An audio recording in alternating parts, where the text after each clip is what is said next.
Hello everyone, welcome back to our channel Career Focus, and in today's session we'll discuss some important terms related to environment and ecology। जैसे कि आप सभी जानते हैं हमने जो अपना फर्स्ट लेक्चर लिया था उसमें हमने डिस्कस किए थे कुछ इंपॉर्टेंट टर्म्स। उसी सीरीज को मैं कंटिन्यूटी में लेते हुए आज फिर से आपके साथ कुछ ऐसी टर्म्स को डिस्कस करूंगी जो एग्जाम्स में पूछी जाती हैं, ठीक है ना। तो आइए टाइम ना वेस्ट करते हुए हम अपनी फर्स्ट स्लाइड को देखते हैं। तो फर्स्ट टर्म जो मैंने लिखी है यहाँ पे उसका नाम है इकोटोन। इस पे बड़ी बार क्वेश्चन बन जाता है एग्जाम में कि भाई ये इकोटोन होता क्या है, ठीक है ना। तो समझते हैं इस टर्म को। पहले जो कॉन्सेप्ट लिखा है मैंने यहाँ पे वो लिखा है it is a zone of the junction between two और मोर डाइवर्स इकोसिस्टम। देखो अंग्रेजी बड़ी हो गई, हमें हिंदी में कॉन्सेप्ट को समझना है कि कैसे इकोटोन होता कैसे और क्या है। तो अगर तो मैं एक पिक्चर के थ्रू समझाऊँ आप लोगों को, मान लो ये एक मेरे सामने एक लैंड इकोसिस्टम है या एक हैबिटेट है, लैंड हैबिटेट है, या बोल लो ये एक बायोम है हमारे पास, ठीक है ना। और सेम टाइम पे मैं आपके साथ यहाँ पे एक ड्रॉ कर रही हूँ, साथ ही में ब्लू पेन से ले रही हूँ लाइट ब्लू से। ये मान लो हमारी सी है, ठीक है, ये सी हो गया और वो लैंड हो गया। अब देखो कहीं ना कहीं ये लैंड और सी आपस में मिल रहे होंगे ना। ये जो जोन जहाँ पे ये लैंड और सी आपस में मिल रहे हैं, ये जो जोन है ट्रांजिशनल जोन इसको बोलते हैं, या junction. Junction where two zones meets या where two biomes where two habitat meets is termed as, उसी को बोलते हैं इकोटोन। जहां पे लैंड का कुछ पार्ट सी के कुछ पार्ट से मिला उसको हमने क्या कहा, ecotone. So basically ecotone is the transitional area और zone between two biomes. It is where two communities meet and integrate. I hope अब क्लियर हुआ होगा। साथ ही में मैंने एग्जाम्पल दिया है नीचे, द मैंग्रोव फॉरेस्ट। देखो एग्जाम्पल समझेंगे ना तो कॉन्सेप्ट और भी इजी हो जाएगा। लिखा है हमने मैंग्रोव फॉरेस्ट, तो आइए इसको एग्जाम्पल से समझते हैं। तो जो मेरी नेक्स्ट स्लाइड है ना, मैंने वहाँ मैंग्रोव फॉरेस्ट की डायग्राम लगाई हुई है। तो जो थर्ड डायग्राम है वो है मैंग्रोव फॉरेस्ट की। अब मैंग्रोव फॉरेस्ट होते क्या हैं, पहली चीज़ ये भी खुद में एक रिप्रेजेंट करते हैं, क्या, इकोटोन को रिप्रेजेंट करते हैं बिटवीन मैरीन एंड टेरेस्ट्रियल। अगर देखा जाए ना डायग्राम में, जो ये जहाँ पे जड़ें हैं इसकी, उसको हमने नाम दिया मेरीन, सी वाटर है, और ऊपर देखा जाए तो ये टेरेस्ट्रियल लैंड है ना हमारा। और इसके जो बीच का जंक्शन है, ये वाला पार्ट जो बीच का जंक्शन है, जहाँ पे ये आप बोल लो जहाँ पे मेरीन इकोसिस्टम जुड़ किसके साथ रहा है, हमारे टेरेस्ट्रियल, जिसको हम बोलते हैं लैंड इकोसिस्टम के साथ, ठीक है ना। मेरीन इकोसिस्टम जुड़ रहा है अपने टेरेस्ट्रियल इकोसिस्टम के साथ, उसको कहते हैं हम क्या, मैंग्रोव फॉरेस्ट। क्या बोलते हैं उसको हम, मैंग्रोव फॉरेस्ट बोलते हैं, ठीक है ना। और जो ये मैंग्रोव फॉरेस्ट होते हैं ये काफ़ी बायोलॉजिकल प्रोडक्टिव होते हैं, ठीक है। तो ऐसा जोन जहाँ पे दो अलग अलग इकोटोन मिल रहे हैं, जैसे यहाँ पे टेरेस्ट्रियल मिल रहा है, किससे, मरीन से मिल रहा है, इस जोन को हमने क्या नाम दिया, इकोटोन दिया। वहीं मैंने साथ ही में पिक्चर एक और लगाई है आपके सामने, जहाँ मैंने लिखा हुआ है ग्रासलैंड इकोटोन, पिक्चर नंबर 1। अगर यहाँ पर भी देखा जाए इस पिक्चर में, एक है यहाँ पे ग्रासेस, ये वाला पोर्शन, ठीक है ना, एक हमारे सामने ऊपर फॉरेस्ट है, ठीक है ना। तो जहाँ पे ये ग्रासेस और फॉरेस्ट मिल रहे हैं, ये वाली लाइन जो दिख रही है आपको, जहाँ पे कुछ पार्ट ग्रासेस का मिल रहा है, किससे, कुछ पार्ट फॉरेस्ट से, उसको हम क्या कहते हैं, ग्रासलैंड फॉरेस्ट इकोटोन। मतलब वो जंक्शन, वो जोन जहाँ पे दो अलग अलग इकोटोन मिल रहे हैं, उसी को तो हमने अभी कहा ना इकोटोन। तो वही यहाँ पे आई होप समझ आ गया होगा आप लोगों को। नेक्स्ट डायग्राम जो लगाई है मैंने वो लगाई है river bank ecotone between river and land. अगर इसको भी देखा जाए ना, ये रिवर है हमारी, ठीक है ना, और ये साथ में जो हमने यहाँ पे ग्रासेस दिख रही हैं आपको, फॉरेस्ट दिख रहे हैं आपको थोड़े बहुत, ये लैंड एरिया दिख रहा है हमारा। और इन दोनों को जोड़ने वाला ये जंक्शन जो है, ये वाला है ना, इसको हमने इकोटोन दिया नाम। क्यों नाम दिया इकोटोन, क्योंकि यहाँ पे ये वो रिवर बैंक, वो एरिया है जहाँ पे हमारा रिवर किससे मिल रहा है, हमारी लैंड से मिल रहा है, ठीक है ना। तो आई होप आपको इन तीनों पिक्चर्स से कॉन्सेप्ट क्लियर हो गया होगा। अब कभी भी कोई पूछे इकोटोन होता क्या है, तो क्या होता है, ट्रांजिशनल एरिया और जंक्शन बिटवीन टू इकोसिस्टम, जहाँ पे दो बायोम्स, दो हैबिटेट्स मिलती हैं, ठीक है ना। वहीं मैं कह सकती हूँ कि एस्चुरीज भी हमारा इसमें आ सकता है। अब एस्चुरी कैसे आता है, अब एस्चुरी होता क्या है, पहली चीज़ मान लो जहाँ से पानी निकल रहा है रिवर का, फर्स्ट पॉइंट, ये मान लो रिवर है हमारी, ठीक है ना कोई। अब ये रिवर मान लो हमारी सी से मिलती है जब एट द एंड, है ना। तो ये हमारा सी है। अब कहीं ना कहीं ये रिवर जब सी से मिलेगी तो यहाँ पर भी तो कोई एक जोन आएगा ना जहाँ पे ये मिल रहे होंगे, दैट मीटिंग पॉइंट, उसी को तो नाम दिया होता है ना एस्चुरी। तो अगर एग्जाम में पूछा जाए एस्चुरी क्या होता है, तो एस्चुरी क्या है, फ्रेश वाटर और सॉल्ट वाटर के बीच का इकोटोन, ठीक है ना, प्लस सॉल्ट वाटर में लिख रही हूँ साथ ही में, ठीक है। तो आपको टर्म्स को ऐसे याद रखना है, ठीक है। आई होप क्लियर हो गया होगा। Now moving forward, characteristics of ecotone की क्या क्या विशेषताएं रहती हैं इस इकोटोन सिस्टम की। पहली चीज लिखी है, इट मे बी नैरो, ये नैरो भी हो सकता है, जैसे अभी हमने रिवर बैंक का एग्जांपल लिया था, रिवर और लैंड के बीच में कभी कभार ये वाइड हो सकता है, जैसे हमारे फॉरेस्ट काफ़ी घने हैं, डेजर्ट्स काफ़ी घने हैं, तो ये वाइड हो सकता है। सेम टाइम पे क्या होता है, इस इकोटोन को, जो हमारा इकोटोन होता है ना, इसको जोन ऑफ टेंशन भी कहा जाता है। अब भाई इसको किस चीज़ की टेंशन है, जिसको टेंशन के नाम से जाना गया है, ठीक है ना। तो मैं पीछे जा रही हूँ, फिर से डायग्राम से समझाऊंगी आप लोगों को, थोड़ा जूम करके इस चीज़ को। अगर देखा जाए इस डायग्राम को, तो एक सेकेंड मुझे पेन चूज करने दो अच्छा सा कोई।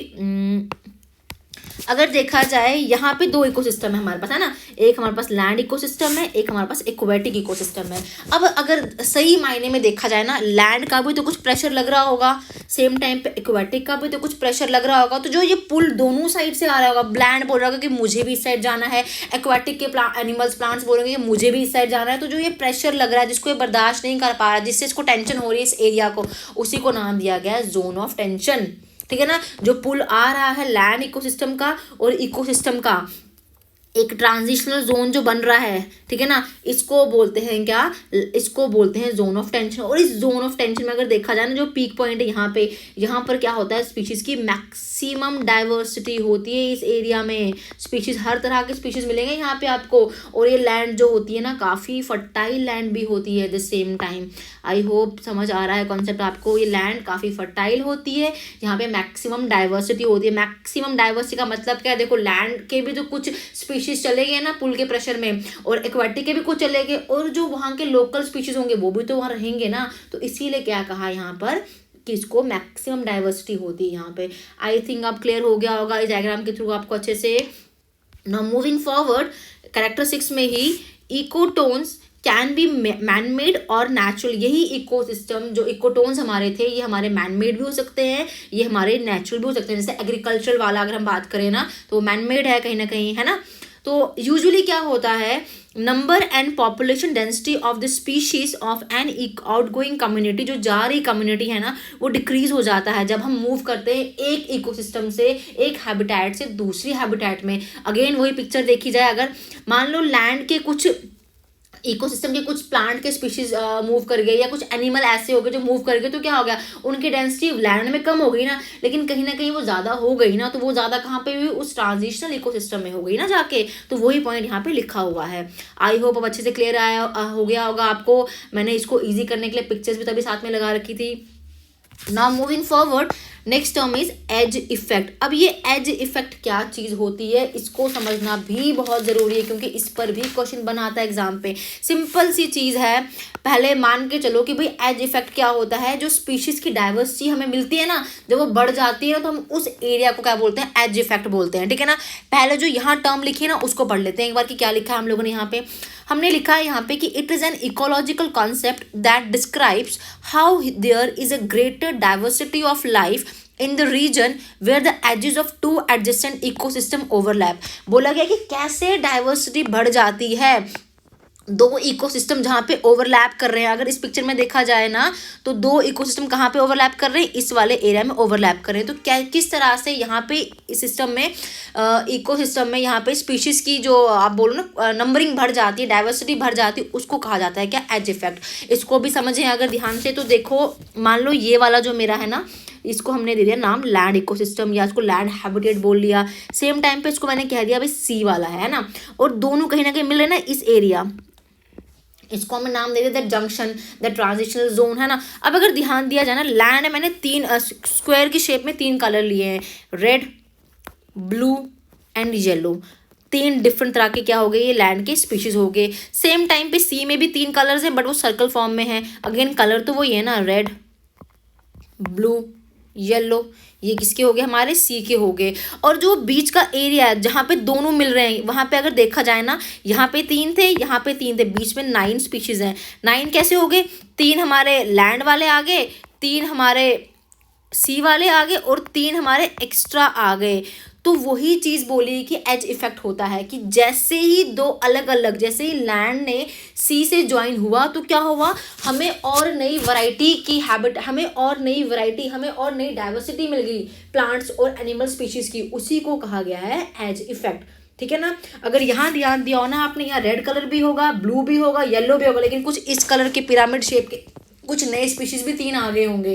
तो ये 3 स्पीशीज आए कहाँ से होंगे, कहीं ना कहीं ये लैंड के, कहीं ना कहीं ये सी के ही तो होंगे ना। तो उसी को कहा है एज इफेक्ट। और ऐसे स्पीशीज जो यहाँ मिलते होंगे ना, उनको कहते हैं क्या, एज स्पीशीज बोलते हैं। The organisms which occur primarily और most abundantly in this zone, इस जोन में जो स्पीशीज मिलते हैं उनको नाम क्या दिया जाता है, उनको कहा है एज स्पीशीज के नाम पे।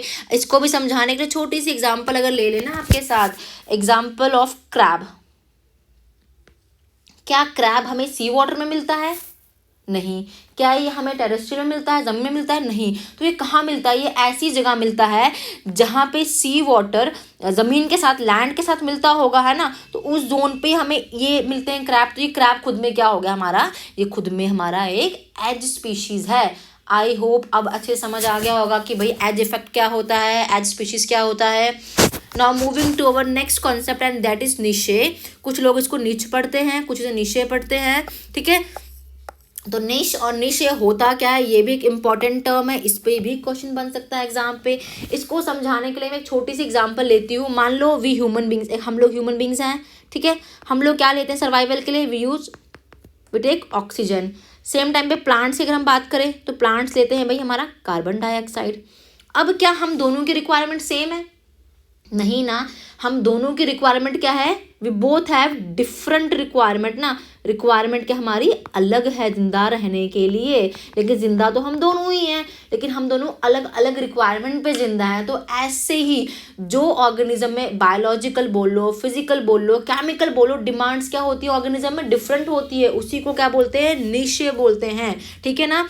जैसे यहाँ लिखा भी हुआ है मैंने, in nature many species occurs occupy the same habitat but they perform different functions. देखो हम सब के हैबिटेट तो सेम ही होती है, लेकिन हमारे फंक्शंस क्या होते हैं, हमारे काम डिफरेंट होते हैं, ठीक है ना। जो काम में भी मैं बीइंग एन ह्यूमन बीइंग कर रही होंगी, वो प्लांट नहीं कर रहा होगा, वो एनिमल नहीं कर रहा होगा, लेकिन हमारी हैबिटेट तो सेम है ना, हमारी रहने की जगह तो सेम है ना, लेकिन हमारे फंक्शंस क्या है, वो अलग अलग हैं, है ना।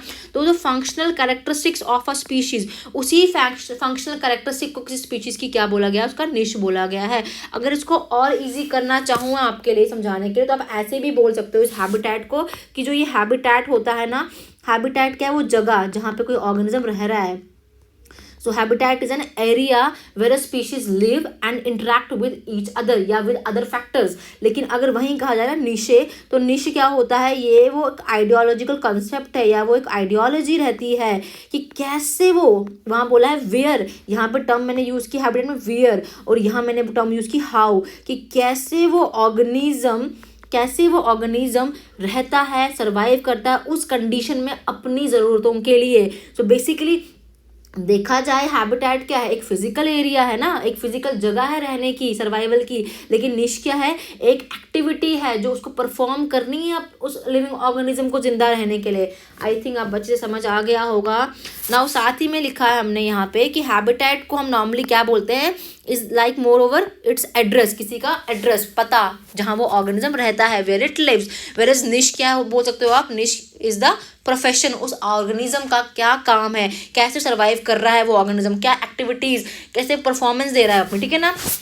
So a niche is the unique functional role or place of a species in an ecosystem, and this concept of niche was first defined by Charles Elton ने ही concept दिया है in 1927। Charles Elton खुद में famous नाम है, ठीक है ना। अगर तो क्वेश्चन आ जाए किसने डिफाइन किया निश को, तो चार्ल्स एल्टन है। वहीं अगर सेम टाइम पे इकोलॉजिकल पिरामिड का कॉन्सेप्ट भी आ जाए ना कि भाई किसने दिए थे इकोलॉजिकल पिरामिड, वो भी दिए थे किसने, एल्टन ने दिए थे। इसीलिए इन इकोलॉजिकल पिरामिड्स को क्या कहा जाता है, इन्हीं को एल्टोनियन पिरामिड्स के नाम से भी हम जानते हैं, ठीक है। तो यहाँ से हमने दो चीज़ें पढ़ ली कि एल्टॉन ने दो डिफरेंट कंसेप्ट दिए थे, एक निशे दिया था और एक एल्टोनियन पिरामिड्स का दिया था। अब इसको मैं डायग्राम में भी दिखा दूँ अगर आप लोगों को, तो मान लो ये हमारे पास जानवर है, ठीक है ना, ये अब जहाँ पे रहता है, ठीक है ना, चीता जहाँ पे रहेगा हमारा, उसको क्या बोलेंगे, उसका प्लेस हैबिटेट, कि वो वहाँ रहता है। मान लो एशिया में रहता है, तो उसकी एक नेचुरल हैबिटेट है जिंदा रहने के लिए कि वो वहाँ मिलेगा हमें, ठीक है ना, एशियन कंट्रीज जैसे एशिया में मिल जाएगा हमें, चाइना, कोरिया, रशिया मिल जाएगा।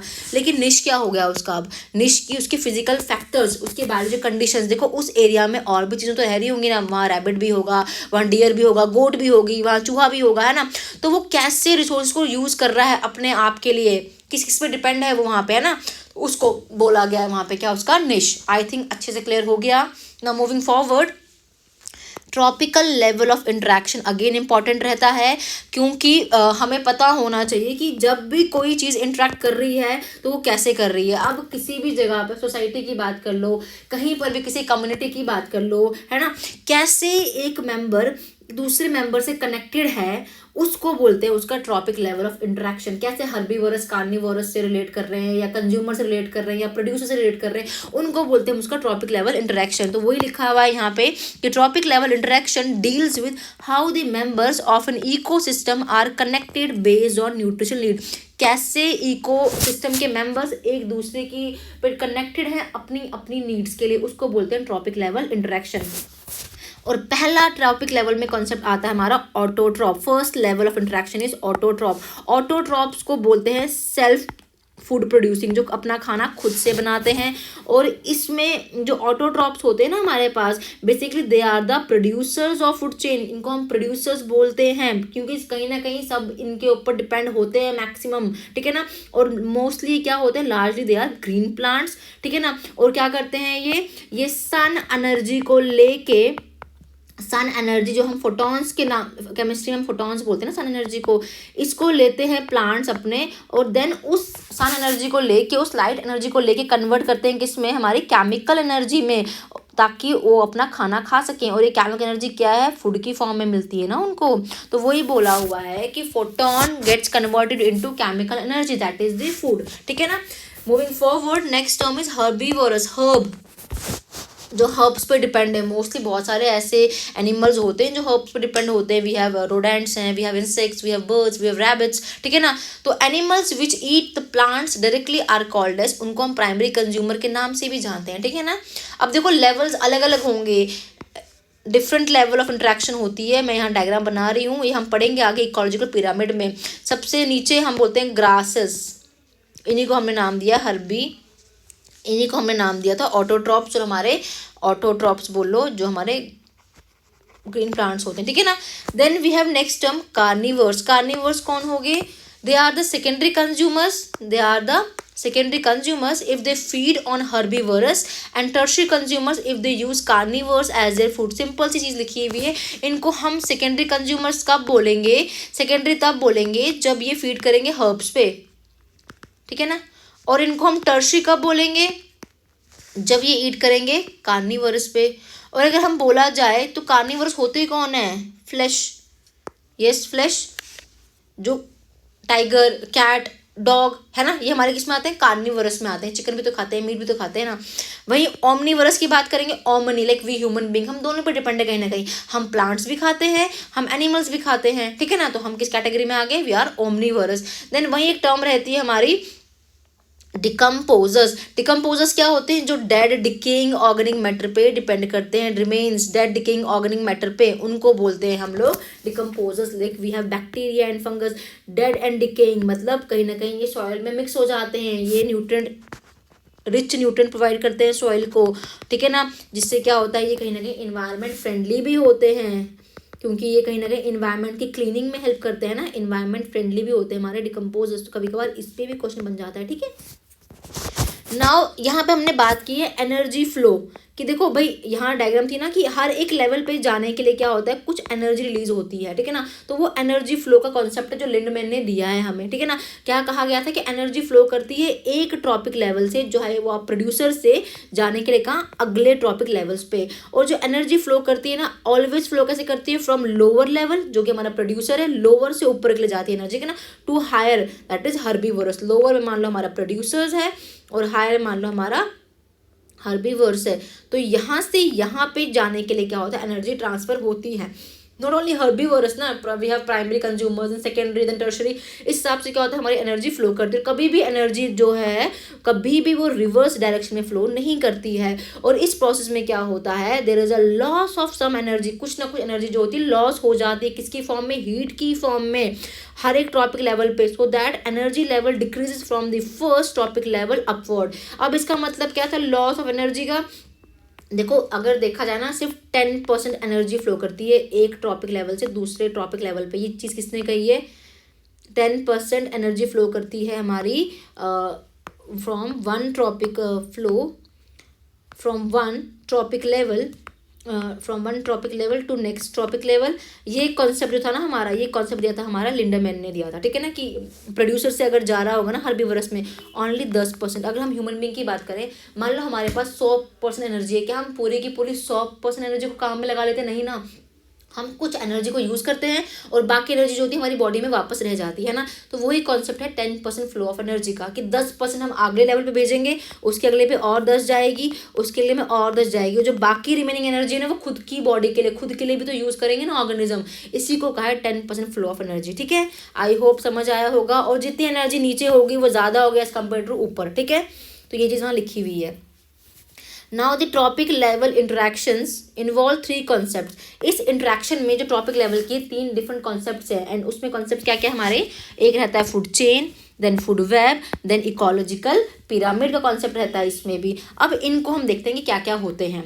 तो पहला कॉन्सेप्ट जो हमारा रहता है वो रहता है हमारा किसका, फूड चेन का रहता है। अब फूड चेन होता क्या है, पहली चीज़ व्हाट इज दिस चेन, की चीज़ों को हमने चेन में लगा दिया है ना। तो वो फूड को हमने जब चेन में डिवाइड करना स्टार्ट कर दिया, उसको हमने कह दिया जी क्या, फूड चेन है। तो यहाँ मैंने एग्जांपल लिखी हुई है नीचे साथ ही में, grasses, then grasshopper, then frog, snake, hawk और ईगल। तो है क्या बेसिकली, अगर देखा जाए ना कहीं एनर्जी फूड का ट्रांसफ़र हो रहा है ग्रीन प्लांट से नेक्स्ट लेवल पे, उसके नेक्स्ट से, उसके नेक्स्ट से, उसके नेक्स्ट पे, है ना। तो कोई ना कोई क्या हो रहा है, एक दूसरे को खाने की दौड़ लगी है ना कहीं। अगर देखा जाए ये ग्रासेस है, ये कौन खा रहा है, ग्रास ऊपर, ग्रास पे डिपेंड है। नॉट ओनली ग्रास ऊपर, आप रैबिट भी ले सकते हो ना। देखो एग्जाम्पल खुद से बनानी होती है हमने। उसको कौन खा रहा है, ग्रास ऊपर को, रैबिट को, उसको कहीं ना कहीं फ्रॉग खा रहा है। फ्रॉग को कौन खा रहा है भाई, उसको स्नेक खा रहा है, उससे बड़ा जो सीरीज में होगा। स्नेक को कौन खा रहा है भाई, ईगल खा रही है, हॉक खा रही है। तो कहीं ना कहीं क्या हो रहा है, ट्रांसफर ही तो हो रहा है ना। किसका ट्रांसफर हो रहा है, फूड एनर्जी का हो रहा है, from green plant to through a series of organism with repeated eating and being eaten. उसी को तो कहा है फूड चेन ना, कि कैसे एक ऑर्गेनिज्म दूसरे को खा रहा है, दूसरा तीसरे को खा रहा है इन अ रिपीटेड सीक्वेंस, एक चेन की सीक्वेंस में, उसको कहा जाता है फूड चेन। और हर एक फूड चेन का हर एक स्टेप जो है ना, कि ग्रास से grasshopper, then grasshopper से फ्रॉग, ये क्या है, हर एक स्टेप में क्या इसको कहा गया, हर एक स्टेप को हर एक ट्रॉपिक लेवल, ठीक है ना। अगर देखा जाए इस एग्जाम्पल में तो ग्रासेस जो है वो फर्स्ट टॉपिक लेवल पे आएंगी, वहीं जो ईगल होगा वो क्या होगा, हमारा 5th टॉपिक लेवल है। अगर अभी भी समझ नहीं आया तो इसको हम ऐसे बना सकते हैं पिरामिड की फॉर्म में, इजी करने के लिए आपके लिए इस कॉन्सेप्ट को। मान लो ये इस तरह से है, ये थी हमारी ग्रासेस हमारे पास क्या प्लेंटी में है ना, बहुत ज़्यादा है हमारे पास grasses, we have lots of grasses here, ठीक है ना। देन वी हैव ग्रास ऊपर और रैबिट कर लो, ठीक है ना। देन रैबिट के ऊपर हमारे पास फ्रॉग है, देन स्नेक है। अगर देखा जाए क्या हो रहा है, ग्रासेस को कौन खा रहा है, ये रैबिट खा रहा है। रैबिट को कौन खा रहा है, ये फ्रॉग खा रहा है। फ्रॉग को कौन खा रहा है, स्नेक खा रहा है। और स्नेक को खुद से कौन खा रहा है, हॉग खा रहा है। तो कहीं ना कहीं ये सारे के सारे आपस में क्या है, इंटर रिलेटेड है अपने खाने के लिए। और अगेन वही 10% फ्लो ऑफ एनर्जी का कॉन्सेप्ट लगाएंगे जो लिंडा मैंने दिया है, क्या कि सिर्फ 10% फ्लो एनर्जी होती है, बाकी 90% एनर्जी जो होती है वो हर किसी के अपने काम के लिए यूज होती है, ठीक है ना। तो ये था आपका फूड चेन, मैंने डायग्राम भी लगा रखी होगी आगे। तो डायग्राम में देखा जाए तो grass hopper, frog, Python and eagle. वैसे अगर कैरेट है उसको कौन खा रहा है, रैबिट ले रहा है, रैबिट को कौन खा रहा है, फ्रॉक्स खा रहा है, फ्रॉक्स को खा रहा है, लॉइन खा रहा है। तो ये एक फूड चेन है, ठीक है ना। फूड चेन के बाद एक टर्म आती है फूड वेब। और फूड सॉरी इससे पहले हम बात कर लेते हैं टाइप्स ऑफ फूड चेन की। इसमें दो टाइप्स रहती है हमारे पास, एक को नाम दिया गया है ग्रेजिंग फूड चेन और एक को नाम दिया गया डेट्राइटस फूड चेन। बस आपको नाम ही पकड़ना है इनका। ग्रेजिंग का मतलब होता है प्लांट, जो ग्रेज करने वाले होते हैं, प्लांट्स, है ना। तो grazing food chain equals to plants. वहीं डेट्राइटस मतलब डी से डेट्राइटस, डी से डेड ऑर्गेनिक मैटर। बस आपको इतना याद रखना है। अब देखते हैं one by one. First one is grazing food chain, graze करने वाले, है ना।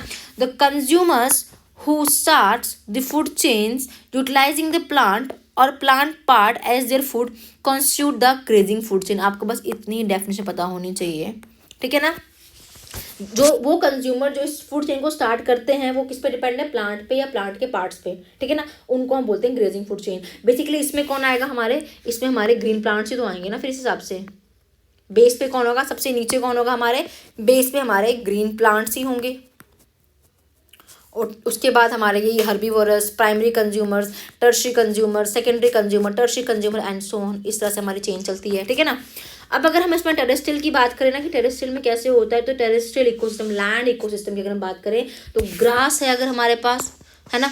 तो ग्रास को कौन खा रहा है, अगेन कैटरपिलर लार्वे, है ना। कैटरपिलर खा रहे हैं उनको। कैटरपिलर को कौन खा रहा है, उनको लिजर्ड्स खा रही हैं, वही लिखा है। कैटरपिलर को कौन खा रहा है, लिजर्ड्स खा रही है। लिजर्ड्स को खुद में कौन खा रहा है, उनसे बड़ा कोई होगा सीरीज में, स्नेक खा रहा है। तो कहीं ना कहीं सारे के सारे एक दूसरे पर डिपेंड तो है ना, लेकिन बेसिक कौन था इनका, बेसिक क्या था इनका, ग्रीन प्लांट्स था ना, ठीक है ना। वैसे अगर हम बात करें टेरेस्ट्रियल की जगह पे, अगर हम बात करें अपने एक्वाटिक इकोसिस्टम की, पानी वाले की, तो वहाँ पर क्या है हमारे पास, फाइटोप्लैंक्टन्स। फाइटोप्लैंक्टन्स कौन होते हैं, प्राइमरी प्रोड्यूसर्स, पी से फाइटो, पी से प्लांट, है ना। उनको कौन खा रहा है, जूम प्लैंक्टन्स मतलब एनिमल, जैसे उनको कौन खा रहा है, स्मॉल फिशेस खा रही हैं। स्मॉल फिश को कौन खा रहा है, पेलिकन्स खा रहे हैं, जो लार्ज फिशेस बोलो जिनको आप, ठीक है ना। तो इस तरह से कहीं ना कहीं ये भी तो डिपेंडेंट है ना एक दूसरे पे, ठीक है ना। ये थी आपकी ग्रेजिंग फूड चेन। अगेन देखा जाए तो लोअर लेवल पे कौन है, यहाँ पर प्लांट ही है ना, ग्रीन प्लांट ही है ना दोनों में। तो बस ग्रेजिंग मतलब प्लांट। वहीं डेट्राइटस फूड चेन की बात की जाए ना, अगर आपके साथ डेड पे जो डिपेंड है, the food chain starts with dead organic matter, that is decaying animal की बॉडी हो या प्लांट बॉडी हो, ठीक है ना। And then detritus feeding organism को हम क्या बोलते हैं, डेट्रीवोर्स बोलते हैं, डिकम्पोजर्स बोलते हैं या अदर प्रेडेटर्स बोलते हैं, ठीक है ना। इसकी एग्जांपल देखी जाए तो वही है, डेड ऑर्गेनिक मैटर है, क्योंकि डेट्राइटस की बात है, डेड ऑर्गेनिक, डेट्राइटस तो मतलब डेड ऑर्गेनिक मैटर है, ठीक है ना। कौन खा रहा है, माइक्रो ऑर्गेनिज्म, देन डिकम्पोजर्स, ठीक है। तो ये था आपका डेट्राइटस।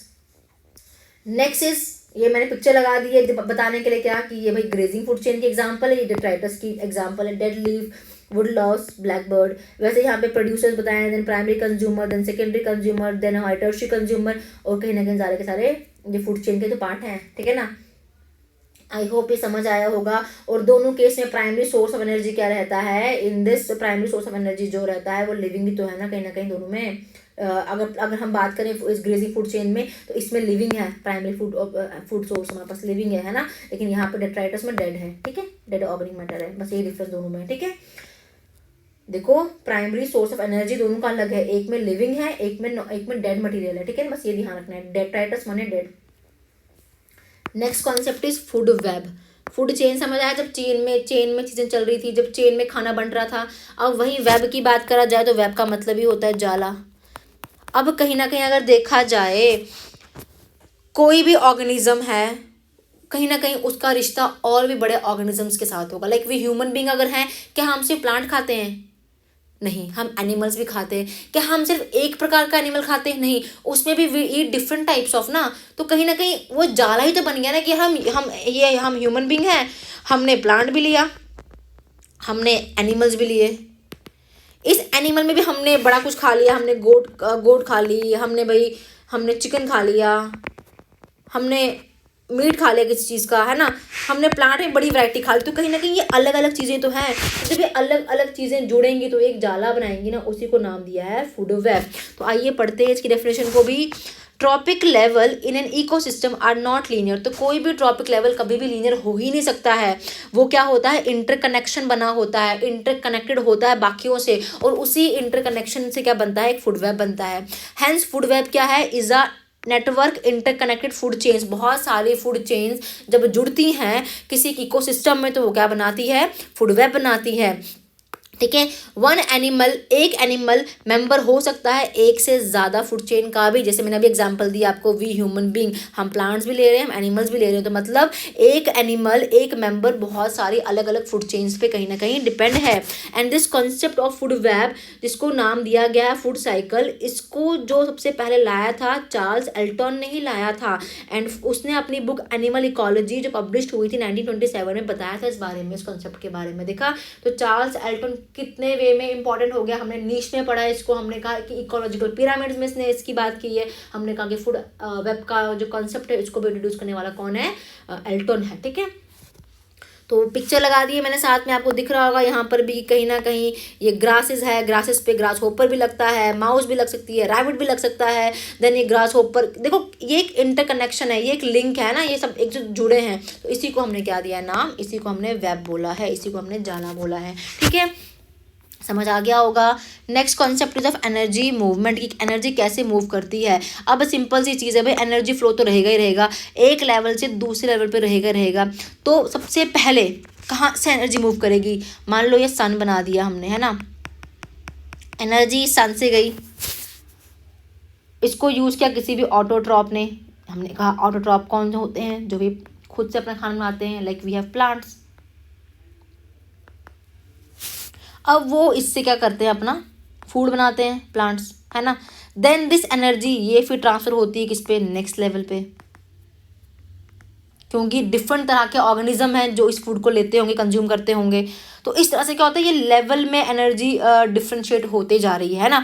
और हर लेवल पे क्या होता है, ओनली 10% एनर्जी जो होती है ट्रांसफ़र होती है एक ट्रॉपिक लेवल से नेक्स्ट ट्रॉपिक लेवल में किसी भी बायोमास के। और ये कॉन्सेप्ट किसने दिया था हमें, ये कॉन्सेप्ट दिया था लिंडेमैन ने, 10% फ्लो ऑफ एनर्जी का।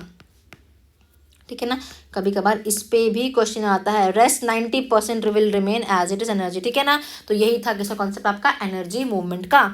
नेक्स्ट आता है topic very important, that is ecological pyramid. अब इसको भी समझना इजी रहेगा आपके लिए, क्योंकि हम टर्म्स को समझेंगे अच्छे से। पिरामिड आपने देखा इजिप्ट में है, इस शेप के होते हैं पिरामिड्स, तो उसके ऊपर नाम दिया इकोलॉजिकल पिरामिड। नाम दिया किसने था भाई, मैंने अभी पीछे बताया आपको भाई कि चार्ल्स एल्टन था, उसने नाम दिया था इसको, तभी इसको नाम क्या पड़ा था, एल्टोनियन पिरामिड्स। तो इसको एल्टोनियन पिरामिड्स भी कहते हैं, इसको एनर्जी पिरामिड्स भी कहते हैं, ट्रॉपिक पिरामिड्स भी कहते हैं, एंड फूड पिरामिड्स भी कहते हैं। और सिर्फ अकेला ये नहीं था, और भी बड़े सारे फेमस आप कह सकते हो साइंटिस्ट होते हैं थे उस टाइम पे, like we have Hutchinson, we have Raymond Lindeman, जिन्होंने अपना अपना सहयोग दिया था इस कॉन्सेप्ट के लिए। ठीक है ना, अब है क्या बेसिकली एक ये ग्राफिकल रिप्रेजेंटेशन, देखो ये ग्राफ की फॉर्म में है ना, तो ये ग्राफिकल रिप्रेजेंटेशन है कि कौन किसको खा रहा है, कैसे खा रहा है, और कितनी एनर्जी रिलीज हो रही है खाने के प्रोसेस में भी, है ना। तो कहीं ना कहीं सारे मिलके इन्होंने कॉन्सेप्ट दिया था। तो hence ecological pyramid is a graphical depiction which is meant to illustrate the relationship between different living organism at different trophic level in an ecosystem। कि क्या बोला है, रिलेशनशिप है किसका है, डिफरेंट लिविंग ऑर्गेनिज्म का, डिफरेंट लिविंग ऑर्गेनिज्म का है डिफरेंट ट्रॉपिक लेवल पे किसी भी इकोसिस्टम के। ठीक है ना, जैसे यहाँ दिख रहा है ग्रासेस है, ग्रासेस पे ग्रास होपर डिपेंड है, ग्रास होपर पे फ्रॉग डिपेंड है, फ्रॉग पे स्नेक है, और स्नेक पे ईगल है। तो कहीं ना कहीं ये सारे आपस में क्या है, इंटरलिंक्ड है। और ये जो इकोलॉजिकल पिरामिड है ना, ये बेसिकली हमारे पास 3 तरह का है, इसकी 3 टाइप्स है हमारे पास। ठीक है ना, we have pyramid of numbers, we have pyramid of biomass, and we have pyramid of energy. हमें इन तीनों कॉन्सेप्ट को पढ़ना है, क्योंकि ये टॉपिक इंपॉर्टेंट है एग्जाम के लिए, यहाँ से क्वेश्चन बनता ही बनता है। ठीक है, तो आइए देखते हैं first type which is pyramid of number. अब नंबर मतलब काउंटिंग, जब हम काउंटिंग की बात कर रहे हैं उसको हम कहते हैं क्या, पिरामिड ऑफ नंबर कहते हैं। ठीक है ना, तो in this type of ecological pyramid the number of organism in each trophic level is considered as a level in the pyramid. मतलब क्या है कहने का, इस तरह के इकोलॉजिकल पिरामिड में कितने ऑर्गेनिज्म है, दैट काउंटिंग जो है वो वेरी करती है ना इन ईच टॉपिक लेवल, उसी की बात करनी है हमने, किसमें, पिरामिड ऑफ नंबर में बात करनी है हमने। ठीक है ना, अगर देखा जाए किसी भी पिरामिड की शेप को, तो जो बेस होता है क्या होता है, ये बेस है, ये ब्रॉडर है ना, और ऊपर के हम इसको बोलते हैं एपेक्स बोलते हैं इस पार्ट को। ठीक है ना, ठीक है। तो आइए देखते हैं pyramid of number. Pyramid of number जो होता है ना ऑलमोस्ट ऑलवेज अपराइट ही होता है, लेकिन एक्सेप्शन है यहाँ पर, एग्जाम में वो चीज़ें पूछी जाती हैं तो हमें ध्यान भी देना है उन चीज़ों को, ठीक है ना। तो हम एक एग्जाम्पल लेते हैं पहले समझने के लिए। यहाँ पे लिखा है मैंने पॉन्ड इकोसिस्टम, अब यहाँ पे लिखा होता है आपको लेक भी, तो एक ही बात है, घबराने का नहीं होता, हमें हमें सिर्फ कॉन्सेप्ट को समझना है, ठीक है ना। अब ये अगर डायग्राम देखी जाए ना, यहाँ पर साथ में जो लगाई है मैंने, यहाँ लिखा है नीचे पिरामिड ऑफ नंबर और साथ में लिखा है अपराइट पिरामिड। कहने का मतलब क्या है कि जो पिरामिड ऑफ नंबर होता है वो ऑलवेज अपराइट होता है ना। तो पहले मैं उस चीज़ को समझाऊंगी आप लोगों को। अगर देखा जाए लो लेवल पे यहाँ लिखा है producers, then primary consumers, then secondary and then tertiary consumers, है ना। तो अब हमने कहा कि भाई पिरामिड जो है हमेशा अपराइट ही होता है हमारा। तो अगर हम बात करें प्रोड्यूसर लेवल पे, हमारे पास है फाइटोप्लैंक्टॉन्स। क्या है हमारे पास, यहाँ पे क्या है हमारे पास, फाइटो प्लैंक्टॉन्स हैं, जैसे कि एल्गी, बैक्टीरिया जो प्लांट वाले होते हैं हमारे पास है ना, उनको हम बोलते हैं फाइटोप्लैंक्टॉन्स, ठीक है। They are the producers here and hence इनका नंबर भी क्या होगा, इनका नंबर ज़्यादा होगा। नंबर क्या है इनका, ज़्यादा है। किन से, प्राइमरी कंज्यूमर से। मान लो हमारे पास प्राइमरी कंज्यूमर में आ गए जी जू प्लैंक्टॉन, अगर ये हमारे पास मान लो 20 थे तो 10 हो गए हमारे पास, ठीक है ना, जू प्लैंक्टॉन। फिर आ गई जी सेकेंडरी कंज्यूमर, मान लो यहाँ पे फिशेज आ गए हमारे पास भाई थोड़ी बहुत, मान लो फिशेज हमारे पास 5 हो गई, है ना। एंड देन टर्शी मान लो हमारे पास एक ही फिश है, लार्ज फिश है, मान लो ये हमारे पास एक हो गई। तो क्या इसमें हमने क्या सीखा, हमने देखा कि भाई जब नीचे थे तो जो बॉटम था, जो बेस था वो क्या था हमारे पास, वो हमारे पास ब्रॉड था।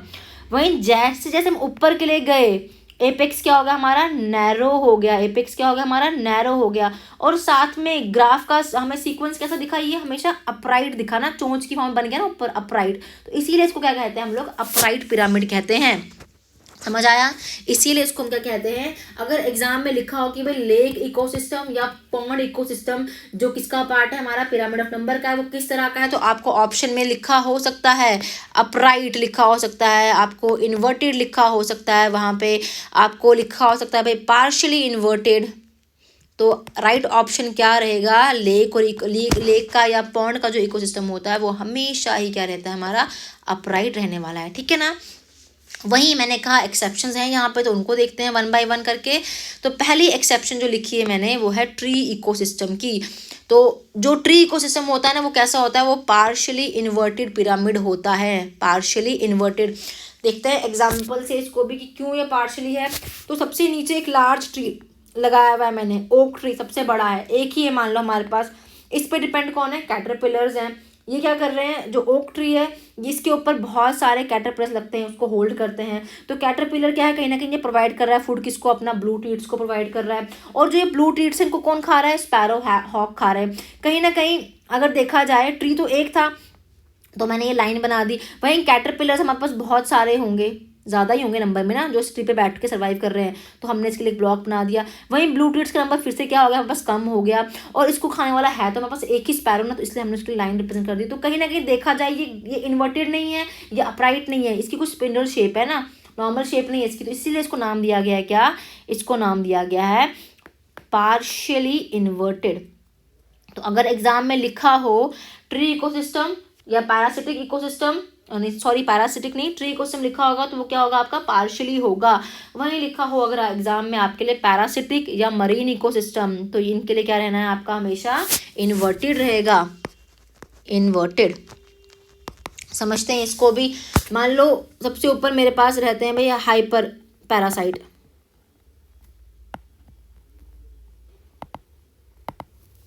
ठीक है ना, और देन हमारे पास आ गए जी पैरासाइट्स। हाइपर मतलब ज़्यादा, बहुत सारे पैरासाइट है जिन पे कौन डिपेंड है, बाकी पैरासाइट। देन इन पैरासाइट के नीचे हमारे पास आ गए जी herbivores, and then we have producers. तो देखा जाए तो कहीं ना कहीं ऊपर, अब जो इसका ये था ये ऊपर ब्रॉड हो गया ना हमारा बेस, और एपेक्स क्या होगा, नैरो होगा, तो कहीं ना कहीं लाइन नीचे को आ रही है हमारी ना, तो उस हिसाब से क्या दिखा हमें, जो ग्राफ है वो क्या है हमारा, इन्वर्टेड है। अगर इससे समझ ना आए तो यहाँ पे लगा हुआ है एग्जाम्पल, लार्ज फिश, देन जू प्लैंक्टॉन्स एंड देन फाइटोप्लैंक्टॉन्स, तो नीचे वो ग्राफ जा रहा है इनका ना, तो ये क्या है हमारा, इन्वर्टेड हो गया, ठीक है। ये था आपका pyramid of numbers. Next we have pyramid of biomass. अब बायोमास से पहले एक टर्म होती है भाई मास। मास क्या होता है हमारे लिए, वेट ऑफ समथिंग, नॉर्मली हम ऐसे बोलते हैं कि किस चीज़ का weight, weight of something is called as biomass, sorry mass. So biomass क्या हो गया, बायोमास का मतलब हो गया भाई टोटल कितना वेट है ना, total weight of living matter per unit area, किसी भी इकोसिस्टम का total weight of living matter per unit area, उसको कहते हैं उसका बायोमास। तो उसी को बोलते हैं पिरामिड ऑफ बायोमास। यहाँ पर अब पढ़ते हैं डेफिनेशन से, यहाँ पे जो लिखी हुई है, a biomass pyramid is the representation of total living biomass और organic matter present at different trophic level in an ecosystem. The pyramid of biomass क्या शो करता है हमें, the flow of energy from producer to consumer, again की energy कैसे flow कर रही है प्रोड्यूसर से कंज्यूमर में, हमें वो शो करता है पिरामिड ऑफ बायोमास। और हमें भाई ऑलरेडी पता है, we know that only 10% of energy gets transferred to from one trophic level to the next trophic level. अपने काम को करने के लिए एक लेवल से दूसरे लेवल पे ओनली 10% एनर्जी क्या होती है, मूव होती है। अब इसको भी अगर समझा जाए तो यहाँ लिखा है मैंने भाई एग्जाम्पल में कि ग्रासेस ऑक्यूपाई द बेस, तो ये जो बेस है ये ग्रासेस का है, ये हमारी ग्रासेस हैं यहाँ पे जो ऑक्यूपाई कर रही हैं बेस को। साथ ही में हमने कहा इनका बायोमास क्या है, 585 है।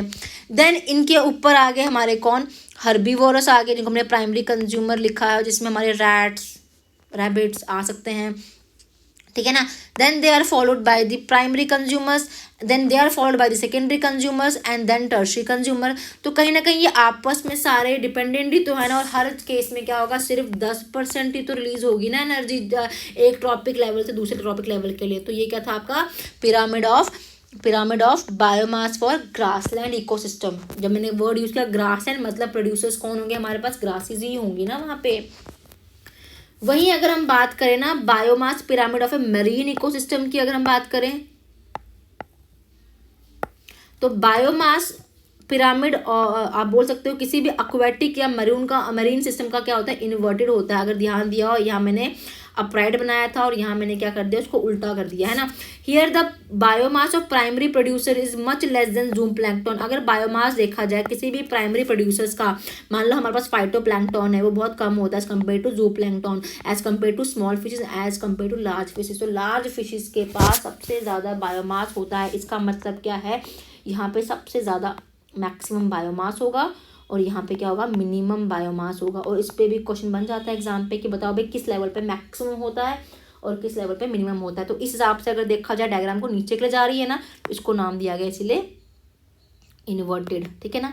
तो ध्यान रखना एग्जाम में अगर पूछा जाए एक्वेटिक इकोसिस्टम या मरीन इकोसिस्टम का बायोमास के केस में, नंबर के केस में नहीं पूछा जाए, अगर पूछा जाए बायोमास के केस में, तो बायोमास के केस में क्या है, ये ऑलवेज इन्वर्टेड है, ठीक है। वहीं बात करें अगर हम पिरामिड ऑफ एनर्जी की, तो एनर्जी का मतलब ही क्या होता है, पहली चीज़ कि एनर्जी पिरामिड होते क्या है, बेसिकली ये भी तो है हमारे इकोलॉजिकल पिरामिड्स ही है ना कहीं, जो क्या बता रहे हैं, ग्राफिकल रिप्रेजेंटेशन को बता रहे हैं किसके बारे में, कि कैसे एनर्जी फ्लो कर रही है एक ट्रॉपिक लेवल से दूसरे ट्रॉपिक लेवल में किसी भी इकोसिस्टम के, है ना। तो pyramid of energy will never appear inverted, कभी भी इन्वर्टेड नहीं होता, क्योंकि कुछ ना कुछ एनर्जी स्टोर्ड रहती ही है जो हमने ट्रांसफर की होती है। और bottom level will always represent the producer, और इस केस में बॉटम पे हमेशा प्रोड्यूसर्स ही होते हैं, ठीक है ना। इसको भी समझाती हूँ एग्जाम्पल से अच्छे वे में आप लोगों को। अगर यहाँ पे एक एग्जाम्पल ड्रॉ कर दी जाए, मैं यहाँ पे बना लेती हूँ, मान लो ग्रासेस, ठीक है, इसके ऊपर हम कर लेते हैं हर्बीवोरस, इसके साथ हम यहाँ लगा लेते हैं स्नेक, एंड देन यहाँ पे हॉक कर लो या ईगल कर लो। अब अगर ध्यान दिया हो सबसे लो लेवल पे मेरा ग्रासेस है ना, क्योंकि बनाते कौन है, ग्रासेस बनाते हैं, और ये क्या है हमारे पास ज़्यादा नंबर में भी है ना। तो मान लो यहाँ पे 1000 किलो कैलोरी एनर्जी रिलीज हो रही है, मतलब कहीं ना कहीं मैक्सिमम एनर्जी कहाँ पर है हमारी, यहीं पर है ना, इसलिए ये पोर्शन क्या हमारा ब्रॉड है। अब एनर्जी ट्रांसफर कहाँ से, ग्रासेस से जाके कहाँ जाएगी, वो हर्ब्स के पास जाएगी ना। तो ओनली कितनी जा रही है भाई, जा तो 10% ही रही है ना। अभी हमने पढ़ा कि भाई 10% एनर्जी फ्लो होगी एक लेवल से दूसरे पे, rest will remain as it is. तो जब 10% गई तो 1000 का 10% कितना होता है, तो इसको कहीं ना कहीं 100 ही तो मिलेगी ना, 100 किलो कैलोरी। वहीं यहाँ से जब ऊपर स्नेक के पास गई तो इसको भी 10 ही मिलेगी ना, 100 का 10 कितना होता है, 10, 10 किलो कैलोरी हो गया यहाँ पे।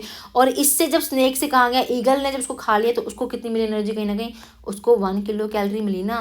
10% करना है हमने इस 10 का, तो 1 ही मिला। इस हिसाब से क्या हुआ, मैक्सिमम एनर्जी कहाँ होगी, ग्रासेस के पास, और मिनिमम कहाँ होगी, इस ईगल के पास हो गई। मिनिमम कहाँ हो गई, इस ईगल के पास हो गई। तो इससे हम क्या समझे, हम इससे यही समझे कि मिनिमम एनर्जी कहाँ पे होती है, टॉप पे होती है, वहीं मैक्सिमम कहाँ पे होती है, ग्रासेस के पास होती है, प्रोड्यूसर्स के पास होती है। और होती कितनी है, ओनली 10% एनर्जी का ही फ्लो होता है।